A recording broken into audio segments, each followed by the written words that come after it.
Humans and dogs. An ancient partnership like no other. Since we've been together, we've never been apart.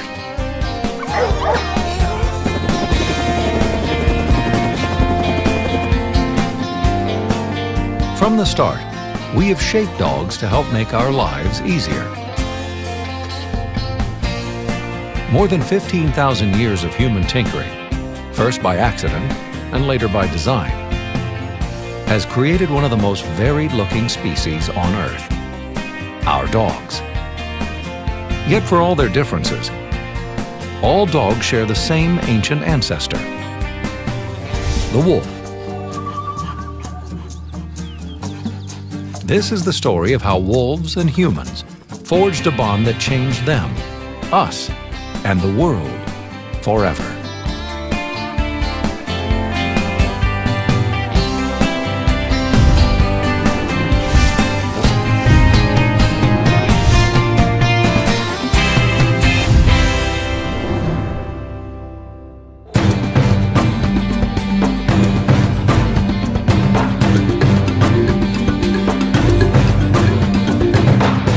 Our story begins as the great ice sheets were advancing over the northern hemisphere, turning the world colder and drier.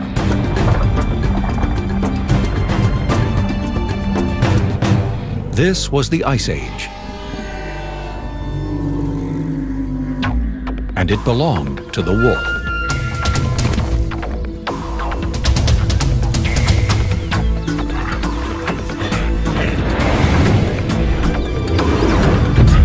This vast landscape was their backyard.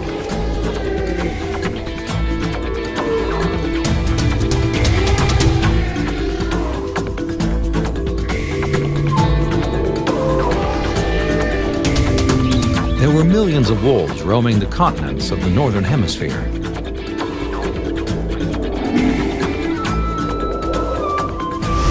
And whether they lived in the Arctic or the desert, they lived in packs.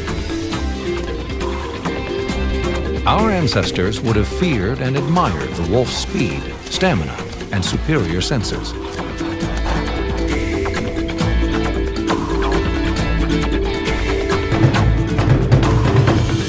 The wolf pack was the perfect killing machine.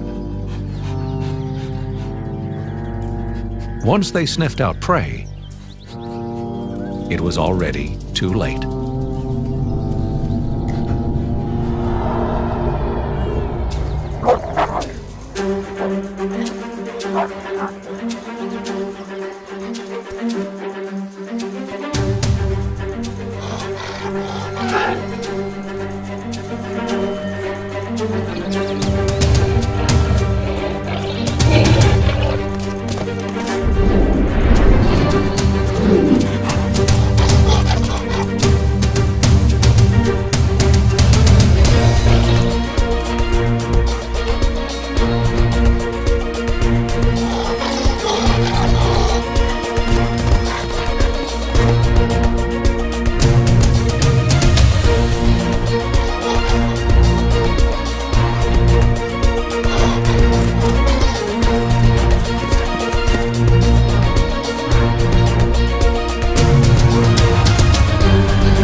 Working together, they were able to take down animals far larger than themselves. Wolf packs have a strict social order, led by an alpha male and alpha female. And the alphas got the choice bits, but the pack got its share too.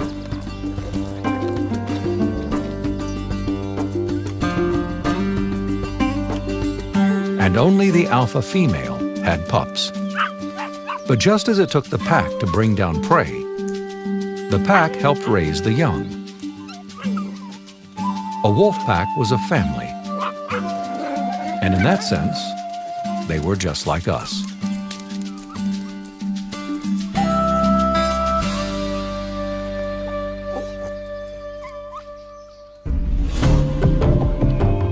Clan loyalty held us together too, and kept us alive against tremendous Ice Age odds. Because for thousands of years, we trespassed in a world that was not ours.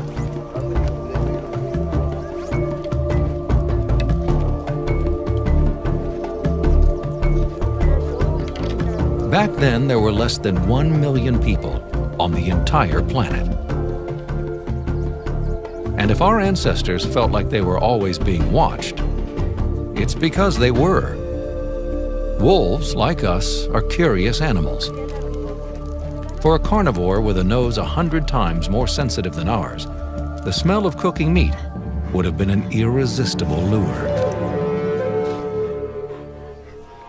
They followed their noses to the edge of our camps and discovered an unexpected prize: our garbage.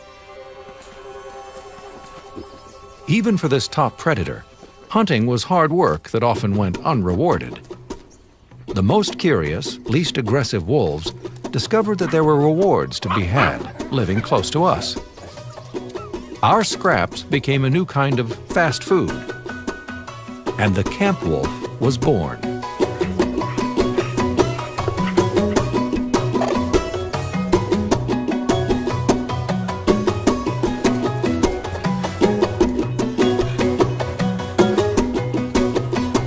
Professor of Ecology and Evolutionary Biology, Dr. Robert Wayne, is the senior author of a new genetic analysis of wolves and dogs. I think it was initially a loose association. Wolves started following humans because they provided a resource, and then kind of adopted the human niche.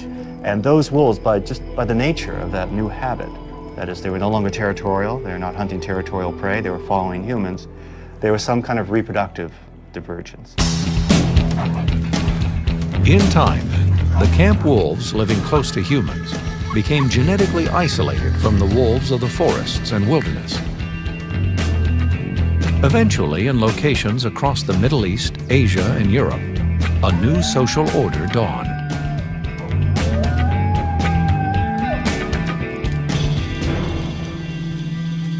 And the most curious humans and wolves were taking one small step toward the creation of the dog.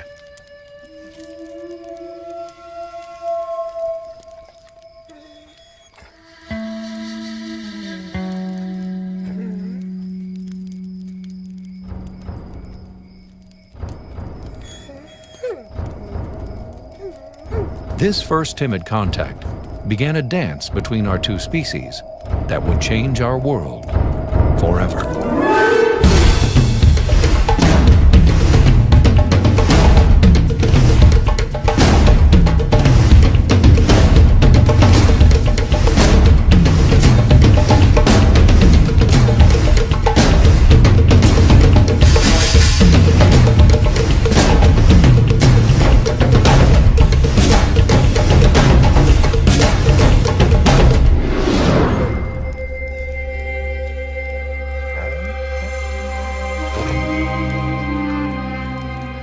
There must have been something special about wolves which predisposed them towards domestication. And I think the real inkling of that is wolves were the only large carnivore that humans ever domesticated.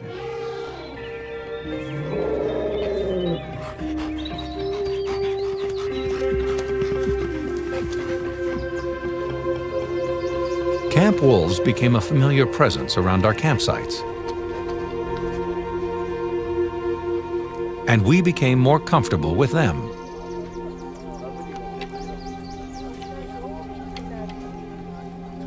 These were perilous times for our ancestors. They were surrounded by animals bigger, stronger, and faster than us.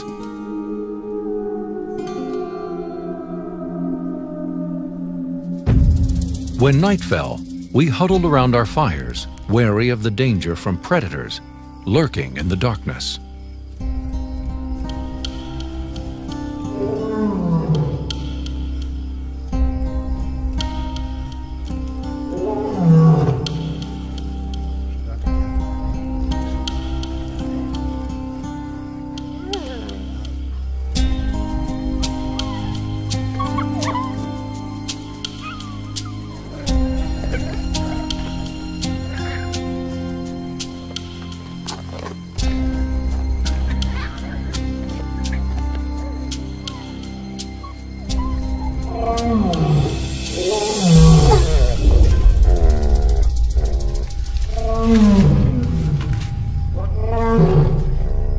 It's likely the camp wolf's earliest service to humans was as an alarm to danger.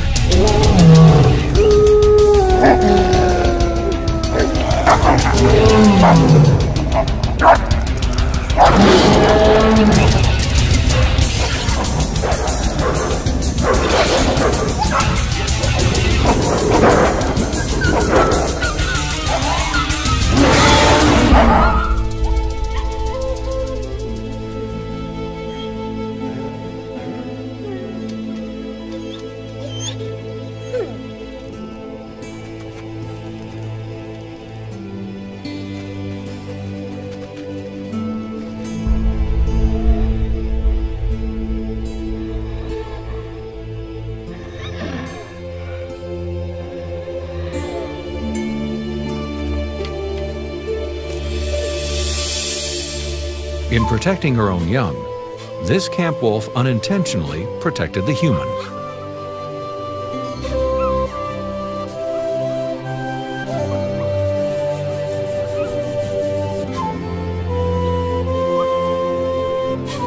But now her pups were orphaned.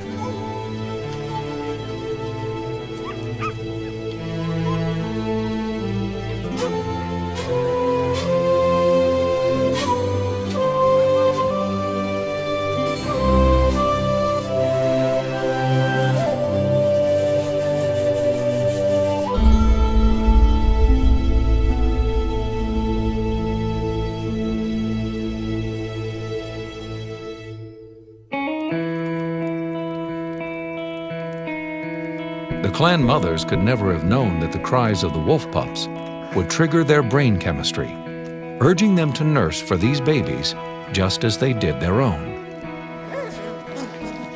This brain chemical, oxytocin, is made by all mammals, and it's released through suckling and by warmth and repetitive touch. That night around the campfire, no pup or clan member was immune to the powerful connective chemistry being unleashed. Today, we are just beginning to understand how such simple acts of kindness can ignite the social brain chemistry that makes us less fearful and willing to develop social ties.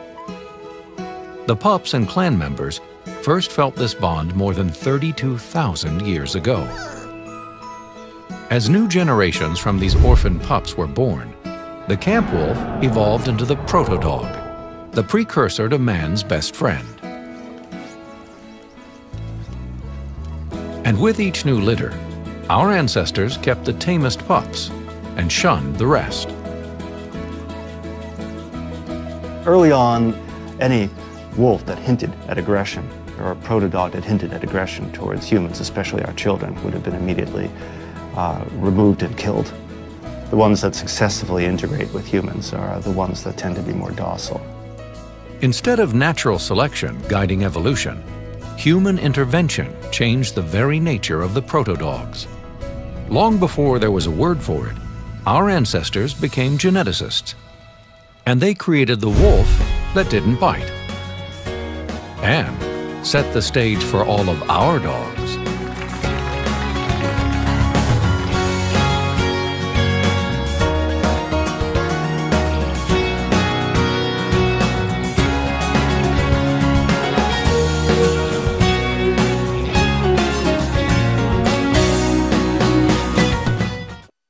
recent genetic study provides clues of how all dog breeds are related and how they're all related to wolves.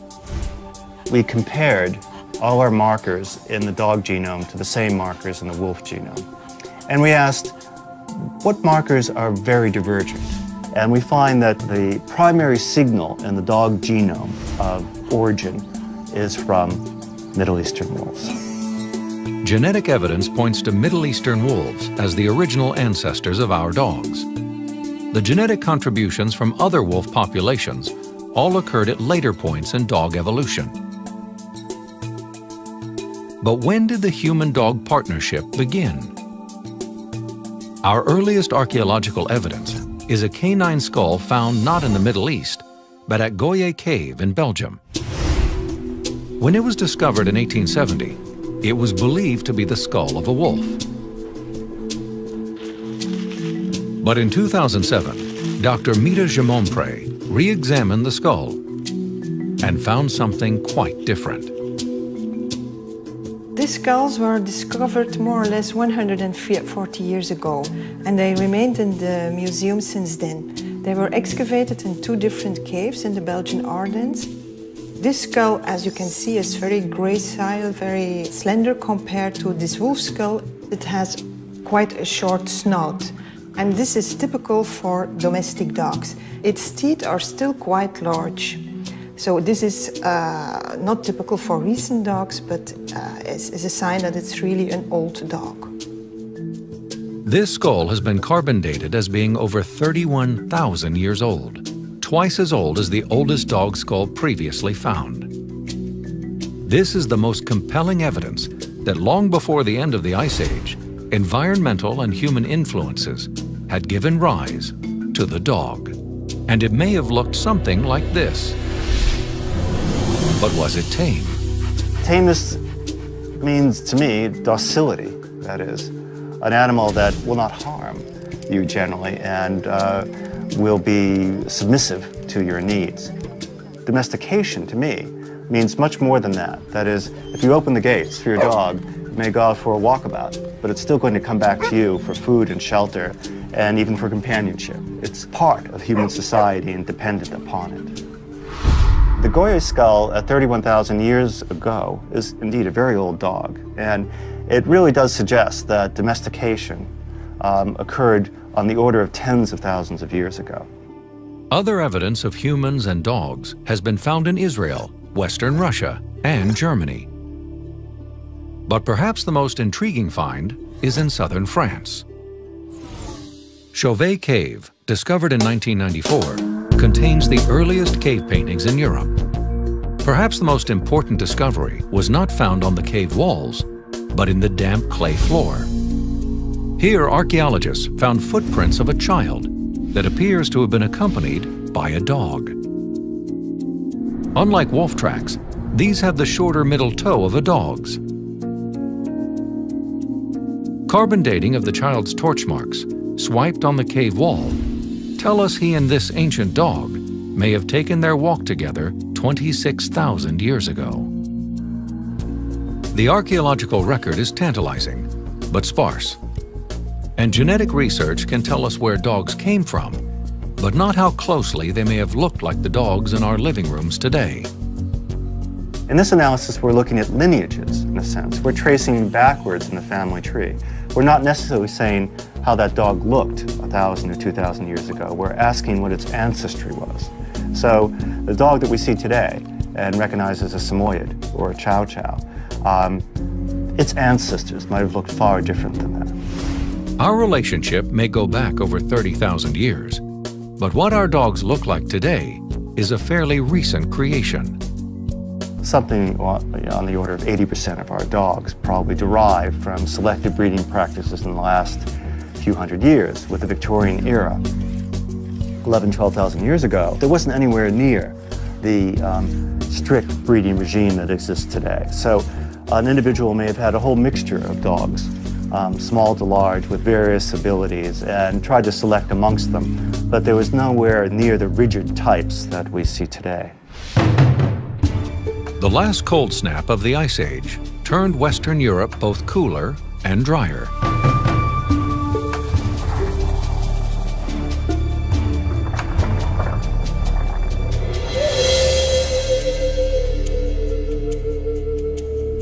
As climate changed, our ancestors had to adapt.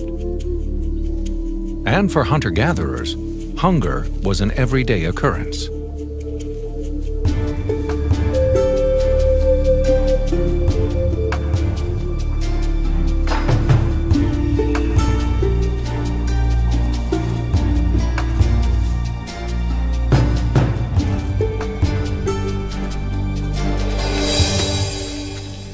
And primitive hunting could be very much hit and miss.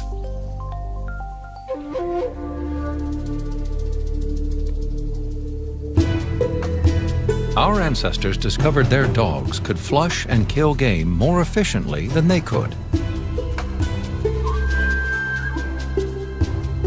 Dogs had the keen ears and noses to find game, big and small, and the speed and agility to run it down.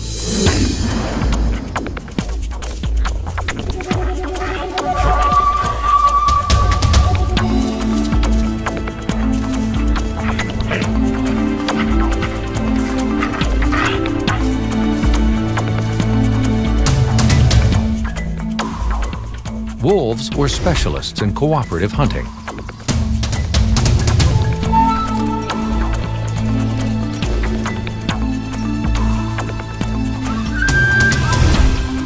Our ancestors learned that some dogs retained the wolf's instinct to hunt and to share their food with us, their pack.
We began the process of selective breeding by mating only pairs of good hunting dogs. Our ancestors were literally creating the perfect partners for the hunt. This is the modern-day Saluki. It's a living relic of one of man's earliest shaping of a good hunting dog into a great one. A Saluki-like dog skeleton was found in a burial mound in northwest Iraq that dates back to 5,500 years ago. 3,300 years ago, this fan was made for King Tutankhamun, showing the young king hunting ostriches with a dog, the spitting image of a Saluki. Salukis are sighthounds. Over millennia, Salukis were carefully bred and trained to spot and chase game across the hottest deserts. They aren't the fastest dogs humans created, but at 53 kilometers per hour, they're fast enough. Their real talent is being able to hold that speed for up to 3.2 kilometers to exhaust their prey, something even a wolf will rarely do. A Saluki's long legs can cover nearly 3.5 meters in a single stride. At 2 points in their gallop, all 4 paws are off the ground. This efficient gait contributes to their incredible endurance. Wolves can run around 48 kilometers per hour. At top speed, a wolf's stride is 1.8 to 2.5 meters.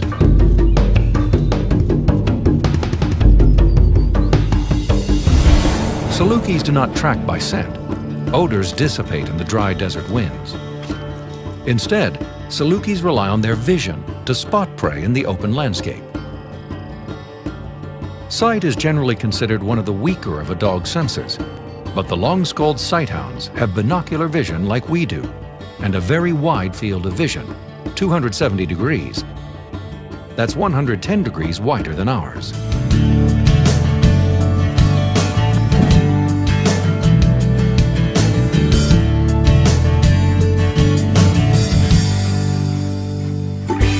From these first sighthounds came Afghans, Bourgeois, Irish wolfhounds, and the fastest of all, the greyhounds. Today, most of us no longer need dogs as hunting partners and simply enjoy these popular breeds as cherished family members.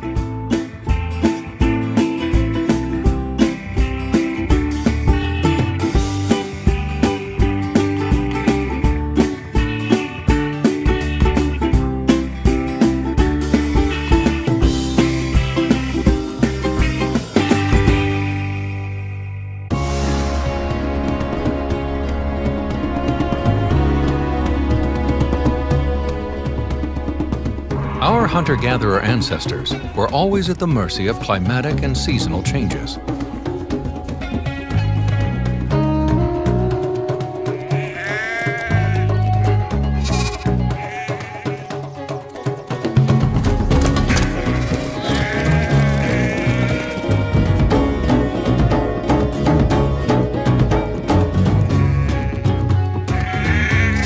We can only imagine our ancestors' surprise and delight when they first saw their dogs doing this, herding.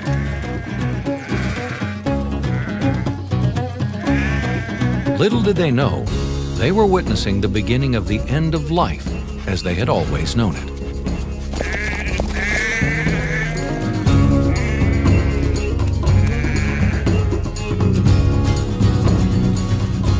With dogs like this, herds could be gathered and contained, not followed. Game could be kept, not stalked.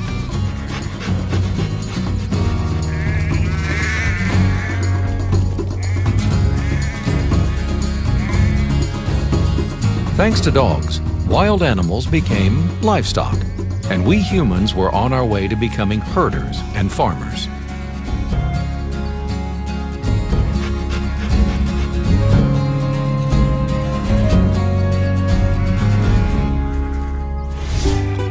Herding dogs remain ready to work whenever asked, and their enthusiasm and devotion still wins our admiration and our hearts.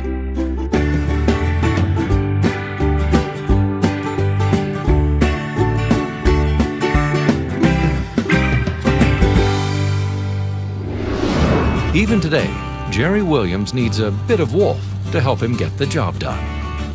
My name is Jerry. I'm a rancher in the San Ynez Valley. I couldn't even imagine ranching without a dog. Jerry runs 1,000 head of cattle on his 10 square kilometer ranch. It's an idyllic life, made possible by some very good dogs. The big thing about the Border Collie dog is that they are the smartest dog in the world. They know their job, and they do it damn well. Just get in. Just look around. Just look around. Just way out. Way out.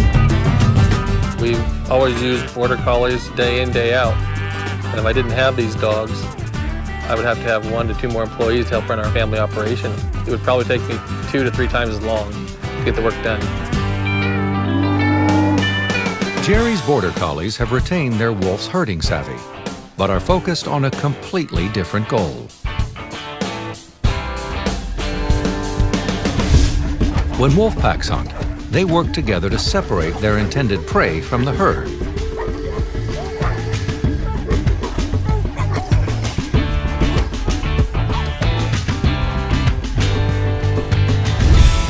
When this wolf-like pack stalks the herd, it's not to divide and conquer, but to keep them moving together. This inhibition of the killer instinct may seem unwolf-like, but it isn't. A good herding dog has the right balance of boldness, excitability, and a desire to herd. The dogs love to do what they do. They'll work their heart out. And and do anything for me. They're the most loyal animals I've ever been around in my life. I'll be honest with you there. They're just like our family and best friends. We get to work with our best friends every day.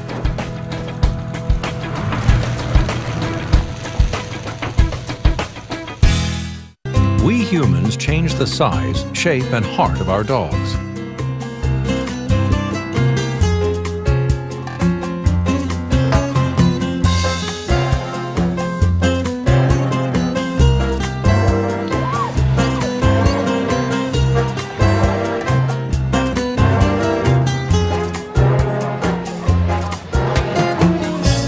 But the one wolf feature that came through evolution unscathed was the wolf's incredible sense of smell.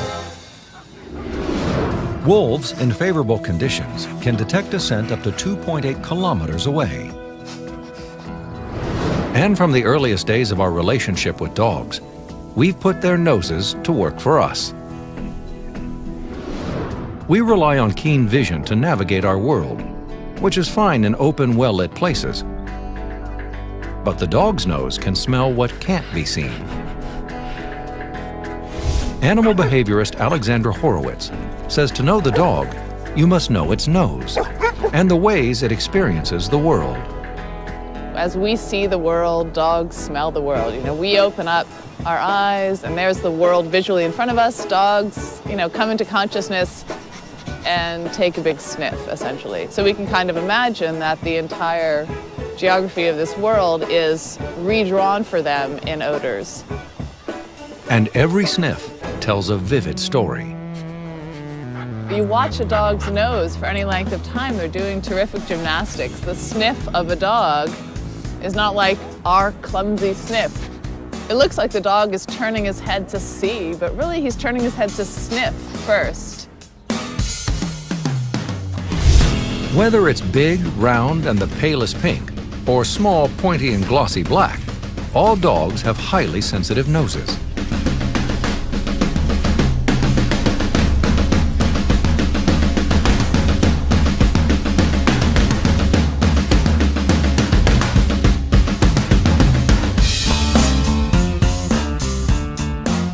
Humans are likely to discern one scent at a time, whichever is strongest.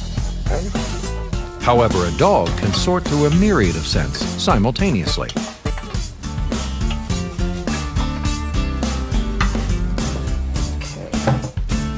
So if we smell a stew cooking, dogs smell each ingredient of the stew and the cook.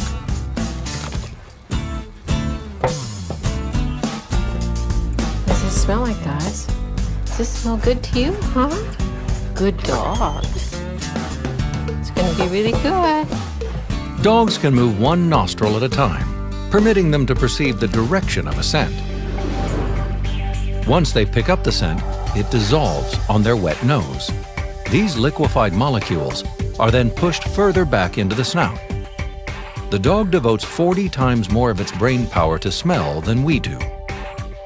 A dog's nose contains about 387 square centimeters of scent receptors, called the epithelium. That's about the size of a 24 by 28 centimeter piece of paper.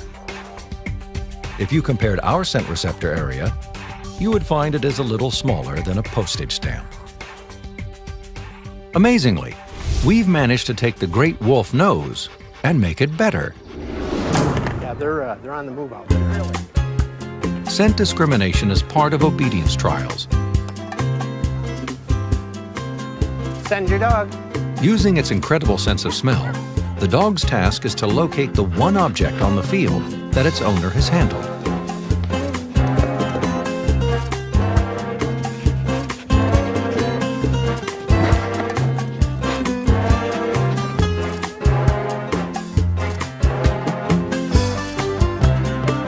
Through careful breeding, we created the bloodhound nose, complete with 300 million olfactory sensors.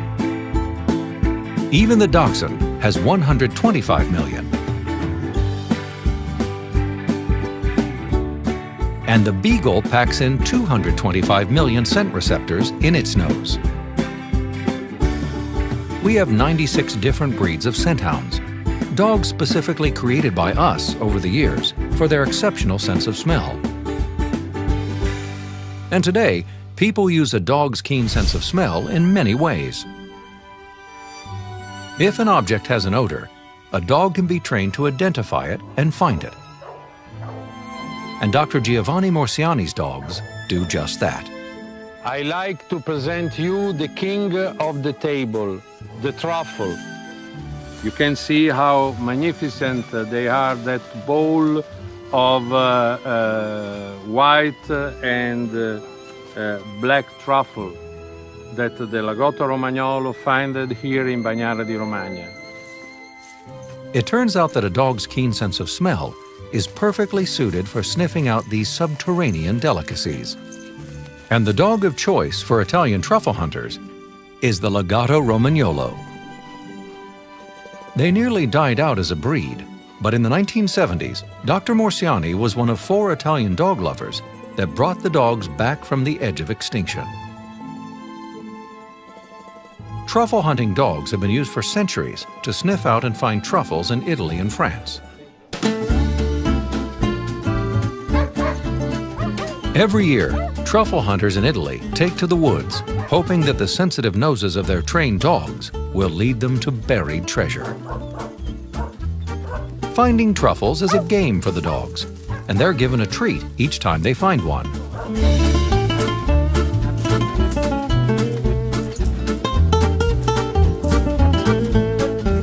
The handler stops his dog before its nails ruin the truffles.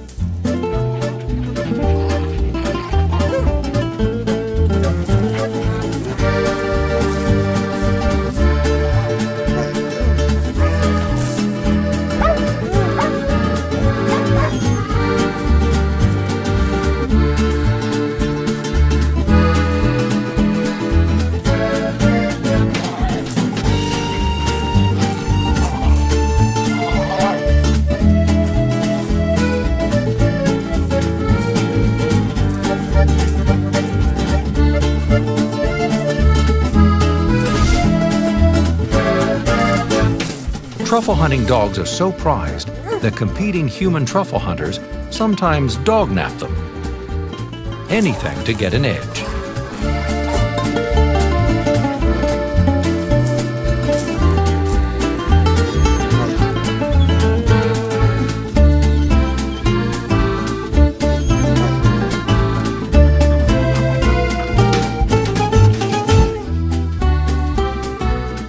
When it comes to plucking this musty jewel, nothing beats the power of the nose. Next to smell, the sense of hearing is the most acute of a wolf's senses. Wolves can hear as far away as 6.5 kilometers in the forest and 16 kilometers in the open. Our modern dogs inherited their great sense of hearing from the wolf. As newborns, a puppy's ear flaps are not movable, and their ear canals are sealed. They are deaf. Their ears don't begin to open until they're about 2 weeks old. By the end of the first month, the puppy's hearing is acute. They are able to detect the direction that a sound comes from, and just like us, they learn to screen out a lot of background noise. These are important skills because, as adults, these dogs will sleep through blaring stereos or honking cars.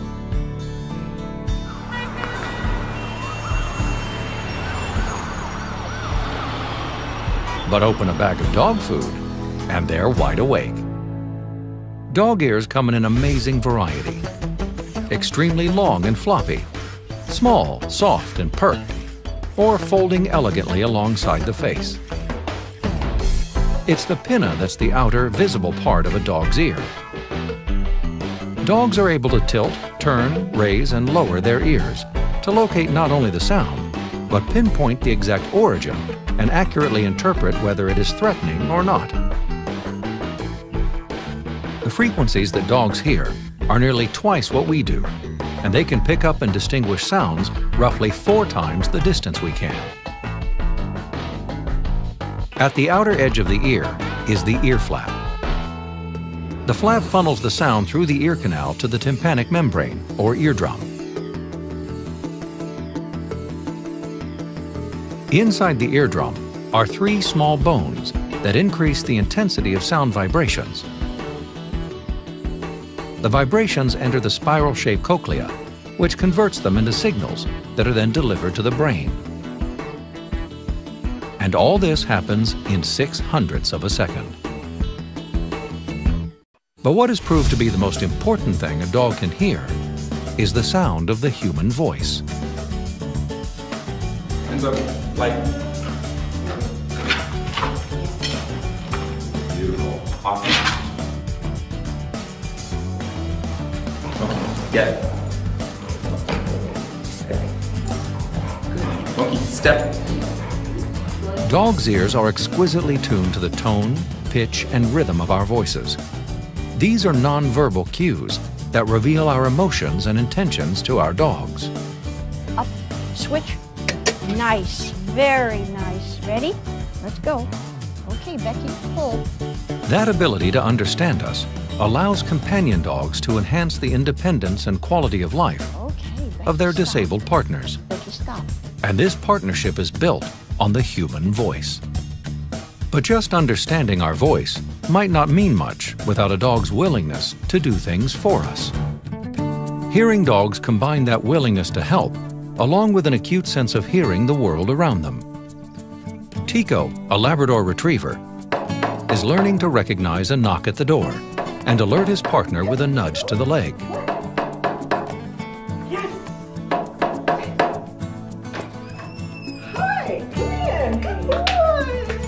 Service dogs not only assist with physical tasks, but also provide social support. During a 2-week training session, participants and their dogs learn to work as a team. Pulling a wheelchair is a difficult skill to master. It's not easy to keep the dog and the wheelchair going straight. And this partnership is built around the human voice. But assistance dogs aren't just born, they're raised. Volunteers provide homes for the breeder dogs, whelp the puppies, and return them to the training facility at the age of 8 weeks. From there, the puppies are placed with volunteer puppy raisers for socialization and obedience training. When they're between the ages of 15 and 18 months, the puppies return to the training center for 6 months of training before being partnered with a disabled person. Scientists believe that during the domestication process, dogs were selected for their unique ability to communicate with humans. But they understand far more of our language than we do of theirs. One essential talent that dogs have that seems to owe little to their wolf ancestry is their willingness to look us in the eye. One of the things that's unique about dogs is that they'll look you in the eyes. They'll gaze at you the way humans gaze at us. This is something a lot of other animals don't do. Wolves avert their eyes from directly gazing into ours, and they show little interest in what we look at or where we point. Even our closest relatives, the chimpanzees, show little interest in our point of view. But dogs soon discovered that looking deep into our eyes would give them the key to our thoughts, and maybe even our soul. It certainly provided a reliable way to communicate and bond with us.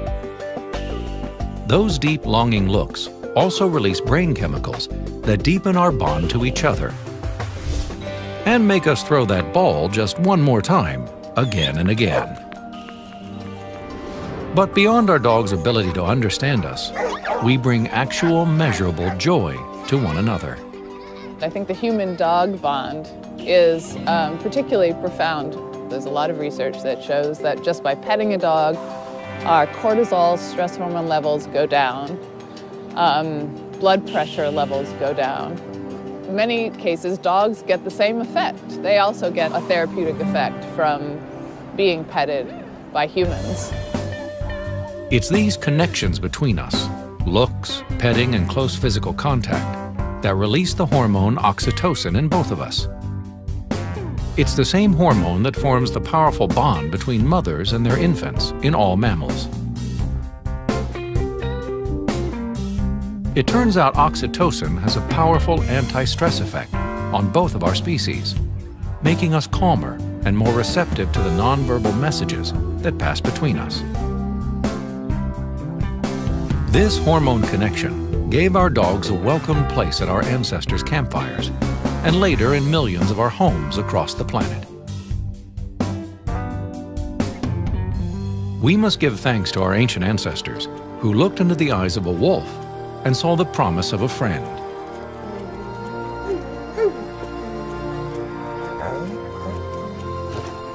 And to all those people that came before us that found they had a way with dogs